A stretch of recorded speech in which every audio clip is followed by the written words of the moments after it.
بسم اللہ الرحمن الرحیم۔ بھید، اسرار سے بھرا ایک حیرت انگیز ناول۔ ڈیئر کامران، اس وقت میرے وجود میں نفرت کی چنگاریاں دوڑ رہی تھیں۔ جو کچھ اس نے کہا تھا وہ میرے لیے آگ ہی آگ تھا، اور یہ آگ میرے وجود کو جھلسائے دے رہی تھی۔ لیکن مجھے کچھ دیر کے بعد تعجب ہی ہوا۔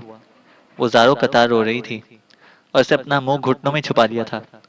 اس کے آنسو زمین بھگو رہے تھے، اور پھر اپنے آپ پر افسوس کرنے لگا۔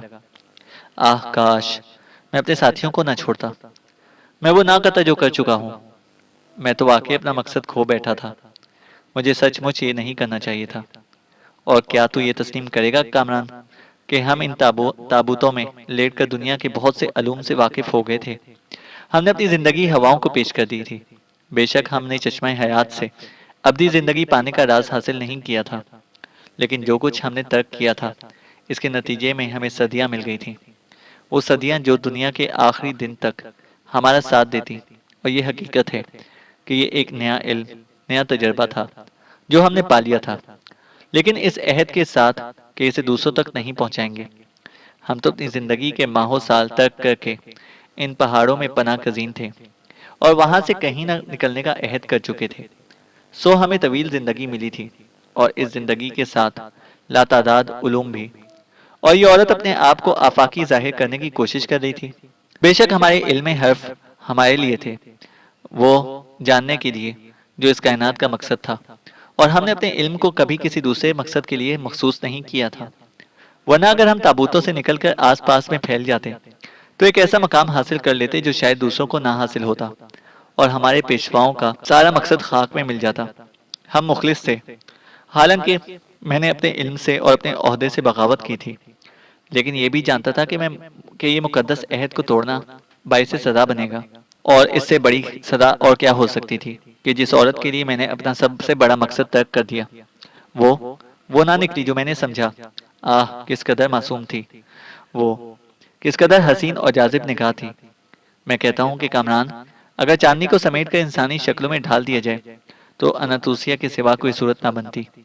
وہ ایسی ہی چاند زادی تھی، اور میں اس کے حسن میں گرفتار ہو کر کچھ اس طرح بے لگام ہوا تھا کہ اپنے آپ ہی کو بھول گیا تھا۔ اور اس وقت اس کی زبانی یہ ساری کہانی سن کر مجھے بڑی شرم آ رہی تھی، اور میں یہ سوچ رہا تھا کہ واپس انہی برفزاروں میں پہنچ جاؤں، اپنے عہد شکنی کی توبہ کروں، اور ایک بار پھر اپنے مقصد میں گم ہو جاؤں۔ لیکن میں جن سیاہ کاریوں میں ملوث ہو گیا تھا، اس کے بعد میرا اب وہاں ٹھکانہ نہیں تھا۔ میں تو جان بوجھ کر اس تک پہنچا تھا، مگر وہ ایسی خوفناک ساحرہ ہے۔ میں نے سوچا کہ اب میں اسے دیکھوں گا اور اس سے کہوں گا کہ یہ اپنا سحر مجھ پر آزمائے، اور میں اپنے علم سے اس کے سحر کو فنا کر دوں گا۔ میں دیکھوں گا کہ نینوا کی تارا اور بابل کی سنتارا اور یونان کی اناتوسیہ اور نیل کی ساحرہ کس طرح مقابلے میں آتی ہے۔ لیکن مجھے یہ حیرت ہوئی تھی کہ وہ میرے سامنے بے بس تھی۔ ذاک اوہ اپنے آپ کو کس طرح گرفتار بنانے کا باعث بن گئی، جبکہ اس کے قول کے مطابق وہ بے شمار سحر جانتی تھی۔ سو واقعی حیرانی کی بات تھی، اور میں واپس اس کے پاس پہنچا۔ وہ اس طرح سکڑی ہوئی بیٹھی تھی، اور کیا ہی احمق چیز ہوتا ہے یہ مرد کہ لمحہ لمحہ موم کی طرح پگھل جاتا ہے۔ میں نے اسے پھولوں سے زیادہ نازک اور تصور سے زیادہ حسین سمجھا تھا، اور اب اسے اس عالم میں دیکھ کر نہ جانے کیوں میرے دل کو ایک دکھ کا احساس ہوا تھا۔ یہ بے وقوف عورت اب بھی اسی طرح بیٹھی ہوئی تھی۔ میں نے اسے آواز دی تو اس نے مجھے گردن اٹھا کر دیکھا۔ اور کامران، کسی عورت کی آرزو بے مقصد نہیں گئی تھی، یا کوئی عورت بے مقصد نہیں بخشی گئی تھی۔ یہ تو انسان کے لیے کائنات مکمل کر دی گئی تھی، اور شاید کائنات کے آخری دن تک عورت اسی طرح مرد کی نفسیات پر حاوی رہے گی، چاہے وہ اپنے آپ کو کتنا ہی مظلوم سمجھ لے۔ اور اس وقت اس کی آنکھوں میں جو سرخی لہرا رہی تھی وہ اتنی دلکش تھی کہ نہ جانے کیوں میں موم کی طرح پگھل گیا۔ اس کے الفاظ زہر میں ڈوبے ہوئے تھے۔ اس نے جو داستان سنائی تھی وہ اتنی سنگین تھی کہ اگر دماغ سے سوچتا تو کبھی اس کی جانب راغب نہ ہوتا۔ لیکن عشق کمبخت، دل سوچتا ہے، دماغ معطل ہو جاتا ہے، اور مجھے اس پر اتنا پیار آیا کہ شاید الفاظ میں بیان کرنا اسے مناسب یا ناممکن ہوگا۔ میں نے اسے شکایت آمیز نگاہوں سے دیکھتے ہوئے کہا، زمانہ قبل کی ساحرہ، کاش تیرا علم اس سے بھی کہیں زیادہ ہوتا۔ لیکن اس میں محبت کا عنصر بھی شامل ہوتا، تو یہ جان سکتی کہ سچ کی کیا قیمت ہے۔ میں تیرے لیے افسردہ ہوں، میں شاید تجھے اس عالم میں نہیں دیکھ سکتا، کم از کم اتنا ہی کہ میری دنیا سے دور ہو جا، کہیں میرے انتقامی جذبے اور شدید نہ ہو جائیں۔ میں اب صرف ایک انسان ہوں، ایک معمولی انسان کی حیثیت سے اب زندگی گزارنا میرا مقصد بن گیا ہے، اور شاید بقیہ زندگی میں تیری یاد میں گزاروں۔ افسوس، محبت کی بھی تو کس سے؟ وہ ایک بار پھر رو پڑی اور سسکیاں لینے لگی۔ میں نے آگے بڑھ کر اس کے پاؤں تھام لیے، لیکن وہ اپنی جگہ سے نہیں ہلی۔ اناتوسیا، تو جا، میں یہ سوچ سوچ کر دکھی ہو رہا ہوں کہ تجھے مجھ سے جدا ہونا ہے اور تیرے دل میں کسی اور کا پیار ہے۔ اس نے شاکی نگاہوں سے مجھے دیکھا، پھر آہستہ سے بولی، وہ دور کبھی نہیں آئے گا جب مرد عورت پر اعتبار کرنا سیکھ لے۔ اس کے یہ الفاظ تعجب خیز تھے، اس کے پچھلے کہے ہوئے الفاظ کی نفی۔ میں نے کہا، میں تیرا مطلب نہیں سمجھا۔ شک مرد کی فطرت ہے، عورت اگر اسے اپنی زندگی کی آخری سانس بھی دے دے تو وہ یہی سوچتا رہے گا کہ وہ بے وفا تھی۔ وہ بولی، تو کیا کہنا چاہتی ہے؟ وہ بدبخت سنگ تراش بس ایک اچھا سنگ تراش ہے، اور میرا ذوق اس کے مطابق بس اتنی سی بات تھی کہ میں اس سے اپنا ایک مجسمہ بنوانا چاہتی تھی۔ یہی لگاؤ تھا مجھے اس سے، اس لیے اس سے ملتی جلتی تھی، یہ سوچ کر کہ تمہارے اور میرے درمیان اعتماد کی دیوار قائم ہے۔ بس اتنی سی بات تھی جسے تو نے افسانہ بنا دیا، اور آخر میں بھی تو انسان ہوں، میرے سینے میں بھی تو دل ہے، میرے دل میں بھی تو جذبات ہیں، میرے اندر بھی تو یہ آرزو ہے کہ مجھے چاہا جائے، مجھے سمجھا جائے۔ وہ جسے میں نے زندگی کے سب سے خوشگوار لمحات دے دیے مجھ پر اعتبار کرے، سو تو نے یہی اعتبار تو قتل کر دیا اور مجھے شکی نگاہ سے دیکھا، گویا میری محبت تیرے لیے کچھ بھی نہیں تھی۔ میں اس کے الفاظ پر حیران رہ گیا۔ میں نے اسے دیکھتے ہوئے کہا، تو جو کچھ کہانی تو نے مجھے سنائی، کیا اب تو اسے منحرف ہے؟ نہ کر مجھ سے ایسی باتیں، میں تجھ سے یہ باتیں نہیں کرنا چاہتی، میں تیرے سامنے اپنی صفائی پیش نہیں کرنا چاہتی۔ جانتی ہوں کچھ نہیں ملے گا مجھے، تو سنگ دل ہے، اور کسی سنگ دل سے کوئی توقع رکھنا اپنی بے وقوفی ہے، کسی اور کی نہیں۔ اناتوسیا نے کہا، دیوانی عورت کیوں مجھ سے کھیل رہی ہے؟ تو نہیں جانتی کہ میں تجھ سے کتنا پیار کرتا ہوں، اور اس پیار نے مجھے دیوانہ کر دیا ہے۔ میں نہیں چاہتا جو میرا نہ ہو سکے وہ زیادہ دیر میری قربت میں رہے۔ میں نے کہا، اپنے آپ سے جدا کر دینا چاہتا ہے نا مجھے؟ تو ہاتھ پکڑ میرا اور نکال دے مجھے یہاں سے، در بدر ہو جاؤں گی نا، یہی سمجھوں گی کہ غلطی کی تھی، غور نہیں کیا تھا، نہ سمجھی میں ماری گئی۔ اناتوسیا بولی، تو مجھے پاگل کیے دے رہی ہے، تیری ایک بات بھی میری سمجھ میں نہیں آ رہی۔ میں نے کہا، بس کچھ سمجھانا بھی نہیں چاہتی، کیوں اپنی صفائی پیش کروں میں؟ کیوں نہیں سمجھا تو نے مجھے؟ کیوں شک کیا مجھ پر؟ بس یہ مجھ سے برداشت نہیں ہو سکا۔ کیا اتنے عرصے کی رفاقت تجھ پر یہ ظاہر کرتی ہے کہ میں صرف تیری محبت نہیں ہوں، اور بھی کچھ ہوا اس کے سوا؟ وہ بولی، اناتوسیا، اناتوسیا، تجھے خدا کا واسطہ نہ کھیل مجھ سے، نہ تڑپا مجھے، یوں قتل نہ کر، میں نے تجھے اپنی رفاقتیں دی ہیں۔ میں نے کہا، تو وہ بولی، اب تو اس سے انتقام لے گا، اس پر یہ بات ثابت کر دے گا کہ تو کون ہے، ایک ایسے مذہب کا اور ایک ایسے علم کا پیروکار جو شاید اب دنیا میں کسی اور کے پاس نہ ہو۔ سو میں نے اپنی قوت ارادی سے کام لیا اور زہر کے اثرات کو خود پر طاری نہ ہونے دیا۔ پھر یہی ہوا کہ میں صحت کی جانب قدم بڑھانے لگا۔ میں نے اپنے سینے سے زہر کا وہ اثر مٹا دیا اور سینے میں انتقام کو پال لیا۔ کامران، اب اور کچھ نہیں تھا میرے پاس، اس ناگن کے زہر کا شکار ہوا تھا، اور اب اس ناگن کی ہلاکت میرے لیے ایک مقصد بن گئی تھی۔ وہ توبہ قول اس کے چشمہ میوہ سے آب حیات سے ہوئے تھی، لیکن میں اپنے علم کی روشنی میں زندہ تھا، اور یہ روشنی صدیوں تک میرا ساتھ دے سکتی تھی۔ علم کا جو چراغ میرے وجود میں روشن تھا، ابھی تو اس کی بتی کا ایک سرا سلگا ہی تھا۔ یہ بتی تو اس چراغ میں بہت دور تک تیر رہی تھی، اور ایسا ممکن نہیں تھا کہ نیل کی سائرہ مجھے اس طرح جل دے جائے۔ میں نے اس کی للکار قبول کر لی تھی، اور اب بھلا اس بات کی کیا گنجائش تھی کہ میں اس کے فریب کا شکار ہوں، لیکن بعد میں میری کاوشوں نے میرا ساتھ نہ دیا، یا پھر وہ عورت، چالاک عورت، در حقیقت وہ جگہ چھوڑ گئی تھی۔ سنگ تراش کے سنگی مجسمے ویران پڑے ہوئے تھے، وہاں ان کا نام و نشان نہیں تھا، کسی بھی جگہ وہ عورت وہ نہیں ملے۔ تو میں نے یہ غور کر لیا کہ بالآخر ایک اور مکھی مکڑی کے جال میں جا پھنسی ہے، اور سوراب کو تلاش کرنا اب ذرا مشکل ہی ثابت ہوگا، لیکن وسیع کائنات میں وہ کہیں نہ کہیں تو مجھے مل ہی جائیں گے۔ یوں نہ جانے کتنے ماہوں سال گزر گئے، وقت کی گرد ہر احساس پر چڑھتی چلی گئی، سوائے اس احساس کے کہ مجھے اناتوسیا کی تلاش تھی۔ اناتوسیا یا سنتارا کسی بھی نام میں، کسی بھی روپ میں ہو، مجھے بس ایک بار مل جائے، میں اسے بتا دوں گا کہ مرد کا علم کیا ہوتا ہے۔ عورت تو صرف اس کے وجود کا چھوٹا سا ٹکڑا ہے، جو اس میں کوئی شک نہیں کہ اس کی دلکشی مرد کو دیوانہ بنا دیتی ہے، کیونکہ یہ دیوانگی اصل سے اس کی تقدیر میں، اس کی فطرت میں لکھی گئی ہے۔ جہاں تک عورت کو مرد کا دیوانہ بنانے کا مقام دیا گیا ہے، بھلا اس سے کون منحرف ہو سکتا ہے؟ لیکن صنف کوی، یا وہ جس کے وجود کے ایک حصے کو اسی کے سامنے لا کھڑا کیا گیا ہے، بڑی وسعتیں رکھتا ہے، اس کا سارا جسم باقی رہ جاتا ہے۔ اور اگر عقل کی یہ توجہ ممکن نہ ہو سکے تو شاید فیصلہ کرنا مشکل ہو جائے گا۔ میں نہیں کہتا کہ کامران، وہ کتنا وقت گزر گیا، ایک طویل عرصہ دنیا کے مختلف گوشوں میں، چین میں، تاریخ کے ان گہواروں میں جہاں انسان پائے جاتے ہیں، میں نے اناتوسیا کو تلاش کیا، ہر رنگ اور ہر روپ میں اسے دیکھنا چاہا، لیکن وہ مجھے نظر نہیں آئی۔ بھلا میرے جینے کا اب مقصد ہی کیا تھا؟ میں نے طرح طرح کے گر اپنائے، ایسے ایسے طریقے استعمال کیے، میں نے کہ تفصیل بتانے بیٹھ جاؤں تو تمہارے وقت کا بہت بڑا حصہ ضائع ہو جائے گا۔ نہیں، میں سمجھتا ہوں میرا وقت ضائع نہیں ہو رہا، بلکہ والش، میں تم سے روشناس ہو رہا ہوں۔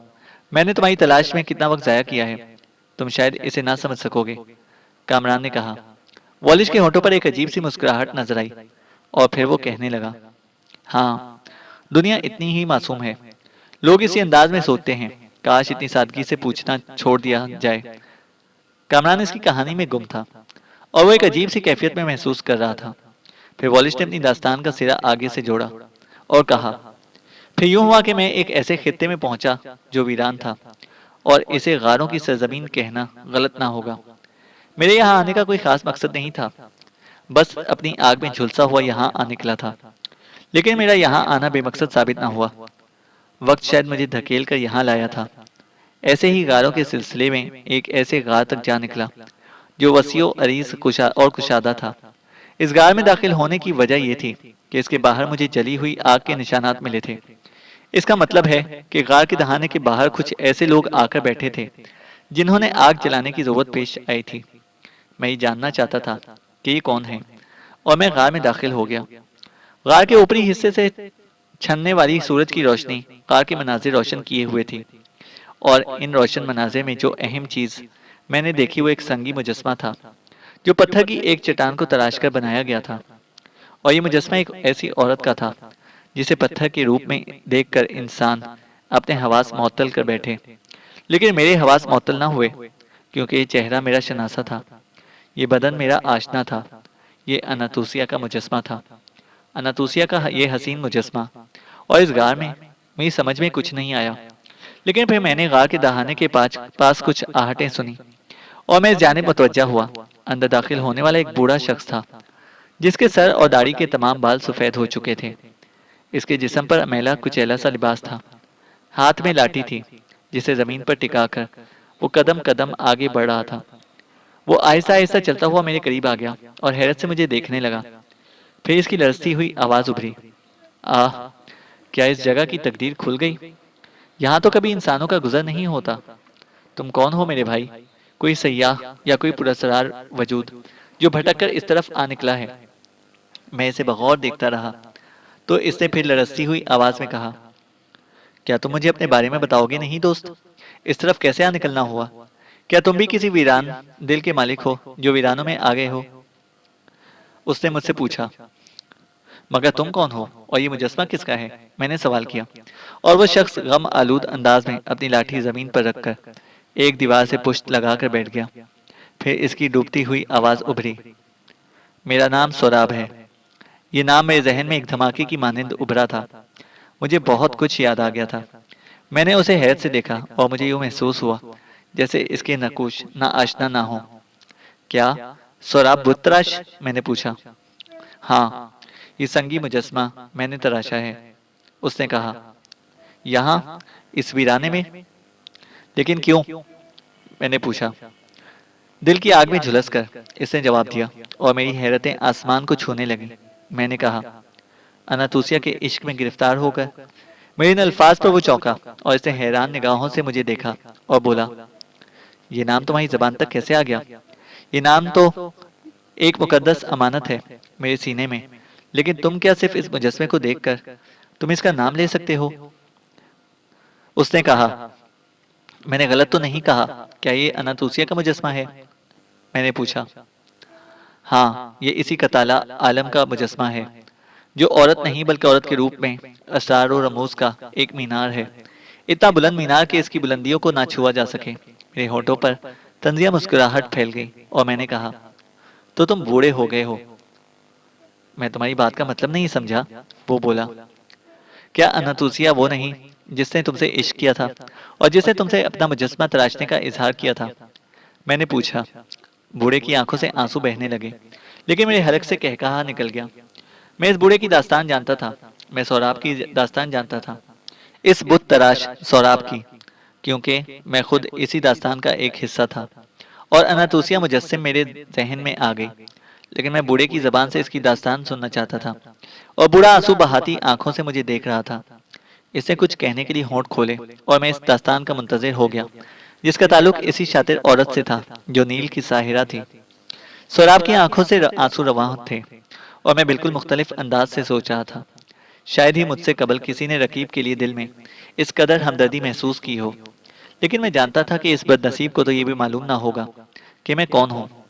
اسے تو یہ بھی پتہ نہ ہوگا کہ اس سے پہلے نہ جانے کتنے کاشتگان اسی طرح کے آنسو بہاتے رہے ہوں گے۔ سوراب ان حیرتوں کو نظر انداز کر بیٹھا تھا جو فطری تھی، یعنی اسے مجھے نظر انداز کر دیا تھا جس نے اس کا اور اناتوسیہ کا نام لیا تھا۔ عشق کے مارے شاید ایسے ہی ہوتے ہیں، ہوش و حواس سے بیگانہ۔ وہ اپنی ہی آگ میں جھلس رہا تھا۔ آخر اس نے کہا، بچپن سے یہ روگ میرے دل کو لگا تھا۔ اس کا محرک میرا باپ تھا، ایک ماہر سنگ تراش، مجھے اس میں تراشتا تھا، بڑے نام کا مالک تھا۔ شاہی محلات میں اسے پتھروں کا درویش کہا جاتا تھا، اور اس کے بنائے ہوئے مجسموں کے بارے میں کہا جاتا تھا کہ ان میں راتوں کو زندگی دوڑ جاتی ہے۔ تب میرے باپ کو تباہی نے آ گھیرا، اس کے حواس پر کچھ نقص مسلط ہو گئے، اور اس نے ان نقوش کو تراشنا شروع کر دیا۔ جو کچھ اس نے خوابوں میں دیکھا، جسے اس نے اپنے تصور میں پایا، اس کے ماہر ہاتھ اسے کوئی شکل نہ دے سکے۔ وہ تو ایک ایسا تصور تھا جو انسانی ہاتھوں کی گرفت میں آ ہی نہیں سکتا تھا، اور میرا باپ دیوانگی کی حدیں چھونے لگا۔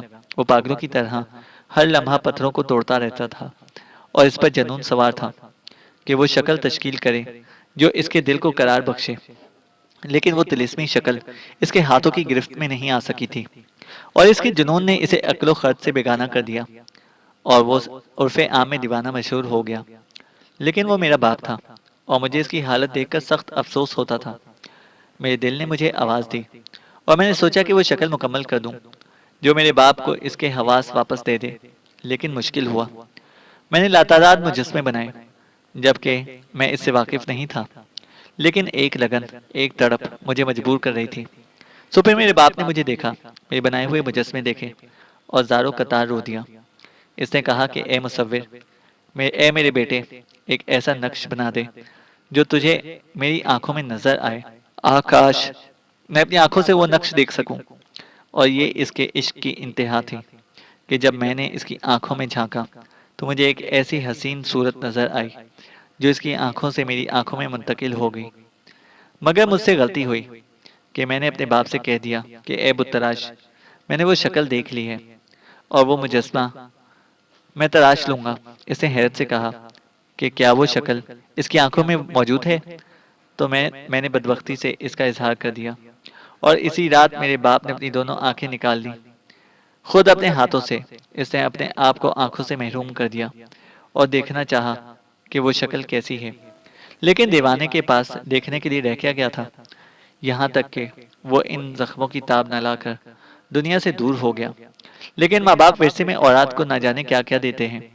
میری کہانی ان کہانیوں میں بالکل ہی نمایاں حیثیت کی حامل ہے، کیونکہ مجھے ورثے میں اپنے باپ کا عشق ملا تھا۔ مجھے وہ شکل ملی تھی، اور تقدیر میں یہی لکھا تھا کہ جو غم باپ کو اس دنیا میں سے لے گیا وہی میرے وجود کا حصہ بنے۔ پھر پہاڑی تھی، اور میں اس وجود کو تراش دینا چاہتا تھا۔ میری کیفیت بھی اپنے باپ سے کم نہ تھی۔ پھر ایک دن وہ میرے سامنے آ گئی، اور اس نے مجھ سے کہا کہ میں اس کا بت تراشوں۔ میں جو کسی کو دیکھنا پسند نہیں کرتا تھا اسے دھتکارتا رہا، لیکن اسے کہا کہ میں ایک بار اس کی طرف دیکھوں، اور جب میں نے جھنجھلا کر اس کی طرف دیکھا، اور کیا ہی برا وقت تھا کہ اسے دیکھنے کے بعد میرا دل و دماغ جھلس کر رہ گیا۔ یہ وہی حسن جہاں سوز تھا جس نے میرے باپ کی جان لی تھی اور اب مجسم ہو کر مجھ تک پہنچ گیا تھا۔ کامران والش کی اس کہانی میں بری طرح کھویا ہوا تھا۔ اسے لگ رہا تھا جیسے وہ خود اسی ماحول کا ایک حصہ ہو، اور خود ایک ایسا کردار جو ان تمام واقعات کا چشمے دید گواہ ہو۔ والش کی آواز ابھری، تم ایسے دیوانے کا خود ہی تصور کرو جو پشتوں سے ایک ہی گھاؤ کھاتا چلا آیا ہو۔ سو میں نے وہ زخم کھایا اور چور چور ہو گیا۔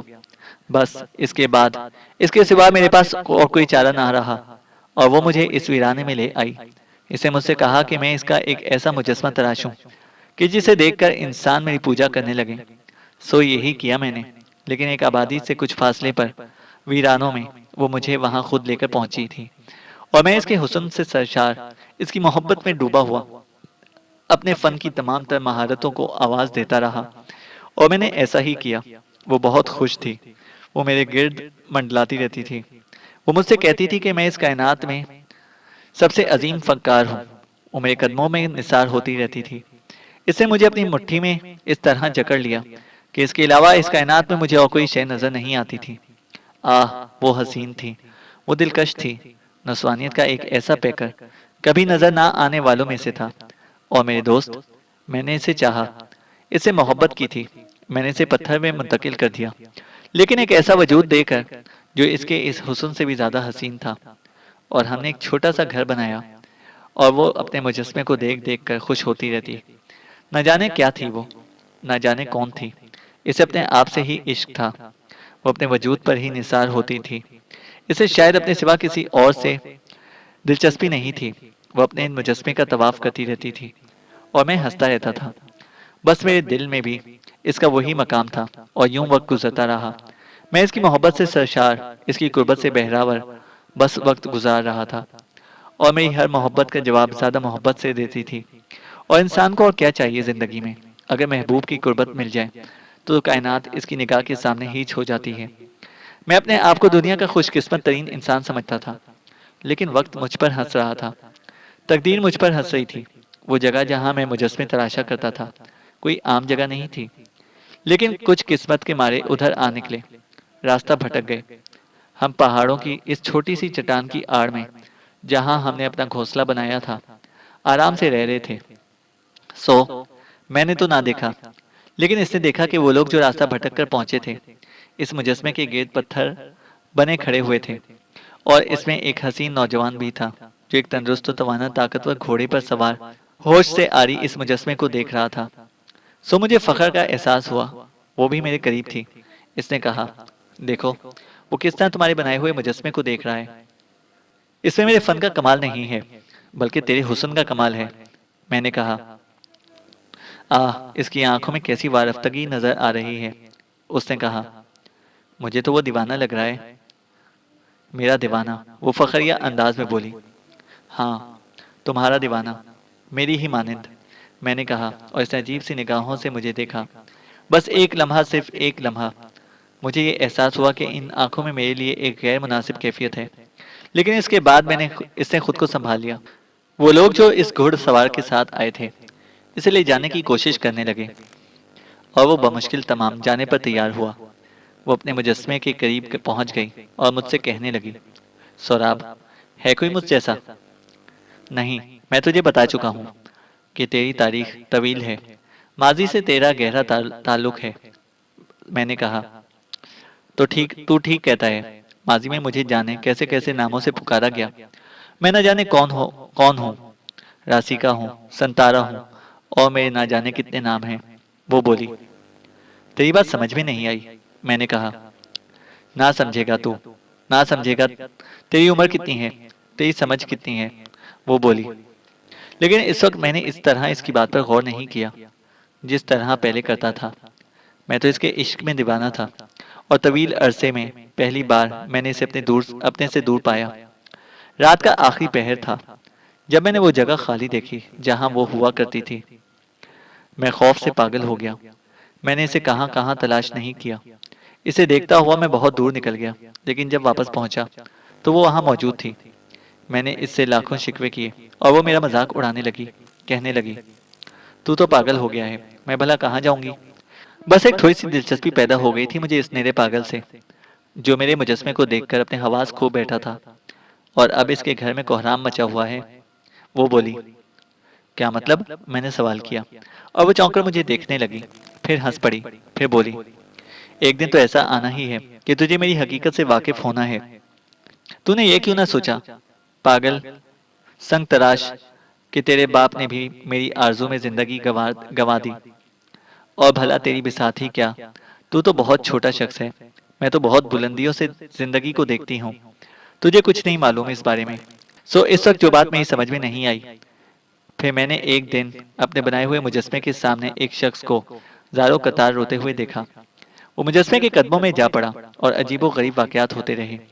وہ مصر کا کوئی امیر ترین شخص تھا، جو بہت بڑی حیثیت کا مالک تھا۔ لاتعداد گھوڑ سوار بار بار آتے اور اسے اس مجسمے کے پاس سے پکڑ پکڑ کر لے جاتے۔ مجھے اس کا خوف ہوا کہ کہیں وہ اس مجسمے کو ضائع ہی نہ کر دیں، لیکن انہوں نے ایسا نہ کیا۔ ادھر راسیکا بہت خوش تھی، وہ بار بار مجھ سے کہتی تھی کہ دیکھو یہ میں ہوں، اور پھر اس نے ایک دن مجھ سے کہا کہ وہ ایک کھیل کھیلنا چاہتی ہے اور مجھے اس کھیل میں اس کی مدد کرنا پڑے گی۔ میں نے اس سے پوچھا کہ وہ کھیل کیا ہوگا، تو وہ کہنے لگی کہ اس مجسمے کو یہاں سے ہٹا دیا جائے اور اس کی جگہ وہ خود کھڑی ہو جائے گی، اور اس وقت جب وہ پاگل امیر زیادہ بھاگ کر یہاں آئے گا تو وہ اس کی کیفیت کا تماشا دیکھے گی۔ اس نے مجھ سے پھر یہ بھی کہا کہ میں بھی چھپ کر اس امیر زادے کی حرکات و سکنات کا مطالعہ کروں، اور وہ واقعی عجیب و غریب تھی۔ وہ کہتی تھی کہ یہ کھیل اسے مرغوب ہے، اور یہ کہ اگر میں نے اس سے تعاون نہ کیا تو مجھ سے ناراض ہو جائے گی۔ تو بھلا یہ بات میرے لیے کیسے قابل برداشت ہوتی کہ میں اسے ناراض ہونے دوں؟ اس کی خواہش پر میں نے وہ مجسمہ وہاں سے ہٹا کر اپنی رہائش گاہ میں چھپا دیا، اور وہ اس وقت اس مجسمے کی جگہ پر جا کھڑی ہوئی۔ جب اس نے سفید گھوڑے کو آتے ہوئے دیکھا، وہ دیوانہ امیر زادہ جسے اس کے اہل خاندان پکڑ کر لے جاتے تھے، بار بار اس جگہ پر آ جاتا تھا اور یہاں اس مجسمے کے قدموں میں پڑا رہتا تھا۔ اس وقت راسیکا نے بھی ایسا ہی روپ اختیار کیا تھا جیسے کہ مجسمے کا تھا، یعنی ایک لباس جو مجسمے جیسا تھا، اور جو میں نے اپنے ہاتھوں سے اس کے وجود کو ڈھکنے کے لیے پتھر سے تراشا تھا۔ وہ پاگل امیر زیادہ معمول کے مطابق دو زانوں ہو کر اس مجسمے یا پھر اصل راسیکا کے سامنے بیٹھ گیا۔ اس نے دونوں ہاتھ سینے پر رکھے اور غمزدہ لہجے میں بولا، میں سمجھتا ہوں کہ میرا عشق اس منزل تک نہیں پہنچا جو تیرے پتھریلے وجود کو انسان بنا دے۔ سن، ایک بات سن، اے آسمان زادی، بالآخر ایک دن میری محبت تیرے وجود میں زندگی بن جائے گی، اور پھر ایسا نہ ہوا تو میں قسم کھاتا ہوں کہ اپنی زندگی کی آخری سانس تک تیرے قدموں میں صرف کر دوں گا۔ تجھے میری محبت قبول کر کے انسانی شکل اختیار کرنا ہوگی۔ میں جانتا ہوں کہ تو ایک زندہ وجود ہے۔ ہاں، تیری محبت نے میرے وجود میں زندگی دوڑا دی ہے، مجسمے نے کہا، اور امیر زادہ آنکھیں اور منہ پھاڑ کر اسے دیکھنے لگا، پھر بے خودی کے عالم میں بولا، کیا تو سچ کہتی ہے؟ تو اپنا منہ ہاتھ اوپر اٹھا، اس شخص نے کہا، اور مجسمے نے اپنا ہاتھ اوپر اٹھا دیا۔ میں اس کی باتیں سن رہا تھا، میں نے بھی غصیلی نگاہوں سے اسے دیکھا تھا، کیونکہ اپنی محبت میں شراکت بھلا کون برداشت کر سکتا ہے۔ لیکن پاگل امیر زیادہ اٹھ کھڑا ہوا، اور اس کے بعد اس نے بے حیائی کے ایسے مظاہرے کیے کہ مجھے غصے کے عالم میں باہر نکلنا پڑا۔ میں نے ناخوشگوار لہجے میں کہا، راسیکا، یہ کیا بدتمیزی ہے؟ تیرا مذاق اب شرمناک حد میں داخل ہو گیا ہے، اور اے نوجوان، کیا تو نہیں جانتا عورت کیا ہی چالاک چیز ہوتی ہے؟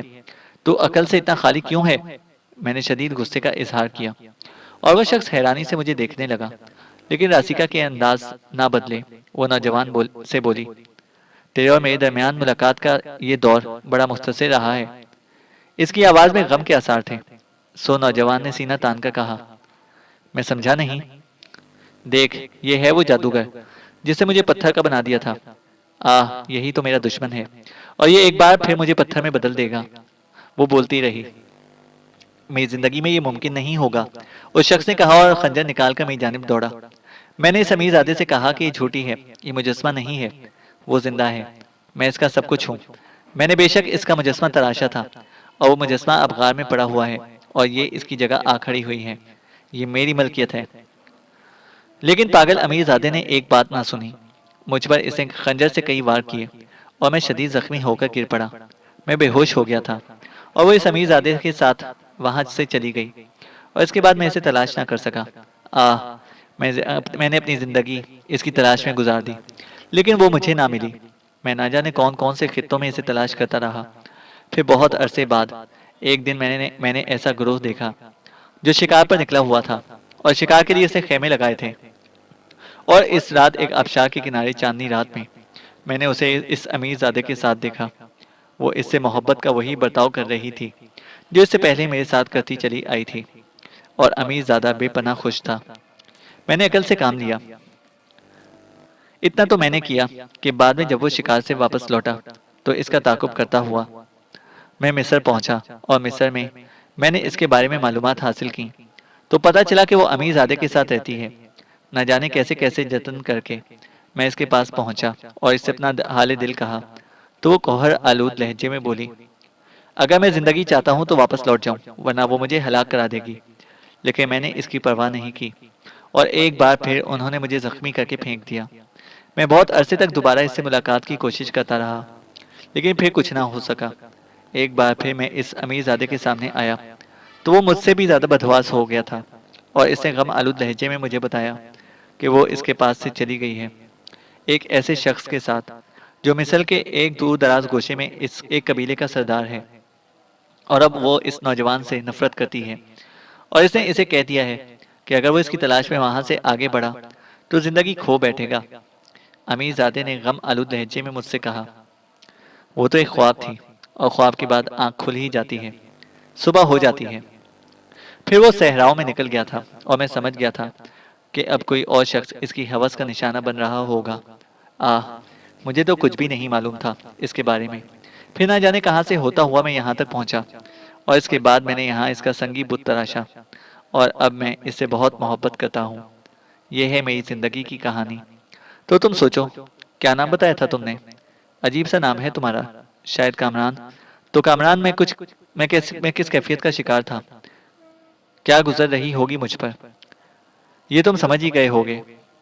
لیکن ایک بات ہے، میں نہ تو ان لوگوں کی طرح کمزور تھا اور نہ ہی معمولی۔ میں تو خود ایک غیر معمولی شخصیت کا مالک تھا۔